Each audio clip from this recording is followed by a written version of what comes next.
കേരളത്തിൽ ഏറ്റവും കൂടുതൽ കാണപ്പെടുന്ന മണ്ണിനം ഏത്?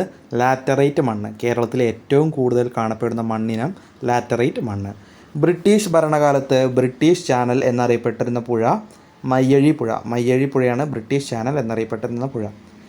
ബഞ്ചൻ ഏത് നദിയുടെ പോഷക നദിയാണ്? നർമ്മദ. നർമ്മദയുടെ പോഷക നദിയാണ് ബഞ്ചൻ. ഗ്രാമപ്രദേശങ്ങളിലെ വിദ്യാസമ്പന്നരായ യുവാക്കൾക്ക് തൊഴിലവസരങ്ങൾ സൃഷ്ടിക്കുവാനായി ഇന്ത്യൻ ഗവൺമെൻറ് നടപ്പിലാക്കിയ പദ്ധതി 1993 പ്രധാനമന്ത്രി റോസ്ഗാർ യോജന. 99 വെള്ളപ്പൊക്കം എന്ന പേരിൽ പ്രസിദ്ധമായ വെള്ളപ്പൊക്കം ഏതു വർഷമാണുണ്ടായത്? 1924. നീതി ആയോഗിൻ്റെ ഇപ്പോഴത്തെ ചീഫ് എക്സിക്യൂട്ടീവ് ഓഫീസർ BVR സുബ്രഹ്മണ്യമാണ്. അമിതാഭ് കാന്ത് അല്ല. അമിതാഭ് കാന്ത് പഴയ ആളാണ്. ഇപ്പോൾ BVR സുബ്രഹ്മണ്യം. കക്രാപാറ ആണവോർജ്ജ നിലയം ഇന്ത്യയിലെ ഏത് സംസ്ഥാനത്താണ് സ്ഥിതി ചെയ്യുന്നത്? ഗുജറാത്ത്. ഇന്ത്യൻ സ്വാതന്ത്ര്യ സമരത്തിലെ ദക്ഷിണേന്ത്യയിലെ ആദ്യ രക്തസാക്ഷി വാഞ്ചി അയ്യർ.